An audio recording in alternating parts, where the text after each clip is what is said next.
Big lesson right here. If your team doesn't trust you, they won't perform for you.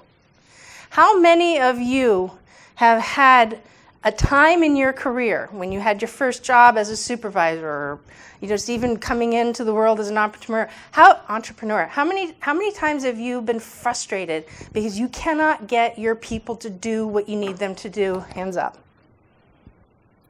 Yeah, sucks, doesn't it? Part of the reason, and not 100%, but part of the reason is that there's something in them that doesn't trust you. Here's the big one. Don't ever assume that you know what is important to somebody else. And you have somebody who comes up to you with their backside on fire, and you all know what that feels like when you got a hot employee that comes up and says, guess what? Slam the door behind them. We got a problem. You know that in that conversation there is something that is the most important thing to them. And if you don't expose it, you're going to be about 15 degrees off your target. And the best way that you can get that information out of them is be straightforward question asking them. I hear what you're saying. I get that it's a problem. Let me ask you this right now. What is the number one outcome you want from this situation? Pretty easy, right? So trust your employees and they will trust you. Can you tell that this is a process? It's not a marathon. It's not a sprint. It is, you are always going to be working on this. So as your relationships develop with your employees, this is a lifelong thing that you're going to be doing. If you do it and you do it right, you're not going to be afraid of talking to your people. You're not going to be afraid of what your people are going to tell you, because what they are going to tell you isn't going to be based off of personality stuff, right? It's going to be based off of what the hell is really going on in your business. So sometimes stuff comes up where you set an expectation, and somebody might say, well, okay, but I don't think I can get that done. Okay, great. Help me understand why. Now you're in this renegotiation piece, because sometimes you do have to work with people in getting stuff done, right? If you're pushing something out on somebody to make sure that they get a job or a task or something done, then you've got to give them a little bit of latitude to be able to come back and say, yeah, okay, I'm going to struggle with this, or I might need some help with this, or like, this is a really great big leap for me. I need your help. Great. Then be there for them. Never, ever assume that your expectations are clear or mutually shared. We all have these worldviews. So we make these assumptions about other people based off of our own personal experiences. Have you caught yourself doing that at any point in time? Yeah, right? Doesn't always work because that person doesn't have the same experience. So make sure that you talk about your expectations with people. If you set an expectation, make sure that you're very clear about it, that the person understands it. And you can also ask them to repeat it if you don't believe that they were paying attention or absorbed. Most importantly are your results. Are you delivering on your promise? Are you delivering in the company? Are you able to get the right things done day in and day out? Right? Are you, let your track record show for itself. Trust always affects two outcomes: speed and cost. Trust is something that can be both built and it's something that can be destroyed. All right? You can gain it, you can create it, and it's destroyed. In most cases, lost trust can actually be gained back, but it is a lot of work. So you have a long road to hoe in order to get it back. And look, we all make mistakes. You're in a leadership capacity. You're not going to be perfect, and at some point in time, you need to get right with yourself that that's okay. Right?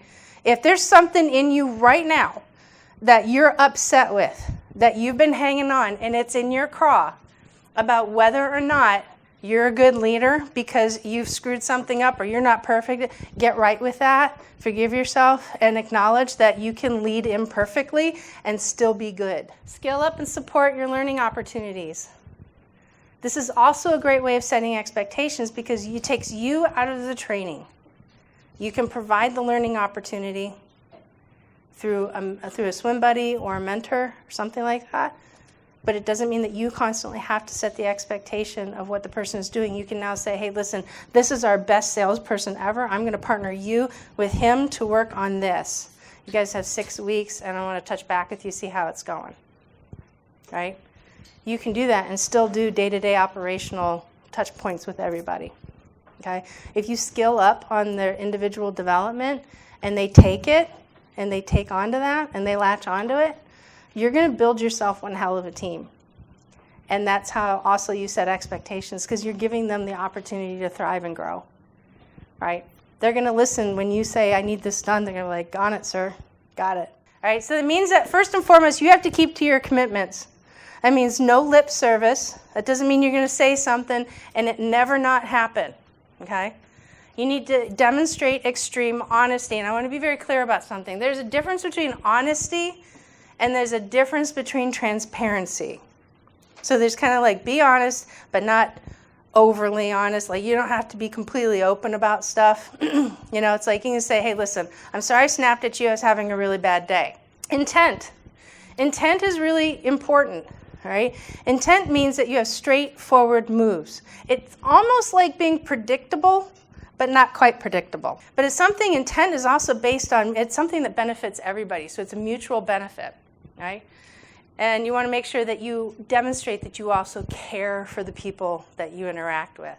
People need a common and clearly articulated message, and each person needs to understand how they contribute to your organization, but they need to know too. Their contributions need to be recognized. There's nothing harder, it's like peeling your skin back, than recognizing the screw up in your company for doing something good. And I'm not just talking about the one person who makes an occasional mistake. Oh no, I'm talking about that guy that shows up and rides your nerve the whole day long, and we all have them. We've either worked with them or we've hired them. Okay, let go or loosen your grip on how and when things get done, more or less on how they get done. Right? That's a good start. It's like, I don't care how you get done. You already know the right and the left. You know the boundaries. Get after it. Because we already set that expectation. If you have problems, come find me. I'm happy to help you out. All right? Allow team members to accomplish their responsibilities on their own terms. That's how you start empowering people. The leaders get trapped in trying to control everything, and that's how you become a micromanager. Break the chains of being a micromanager and work to develop your people on executing based off of your expectations. You do that, you're going to have a longer-term workforce. You're going to not spend as much money on turnover, because the average person is about $2,500. That's a lot of money that you guys can save, all right? And then not to mention, you're building loyalty, because when people feel that they're trusted, they tend to stay. And when they don't think that they're trusted and they go somewhere else and they see that the grass is not greener on the other side, they will forever remember how well you treated them and realize that they screwed up. Some of them come back.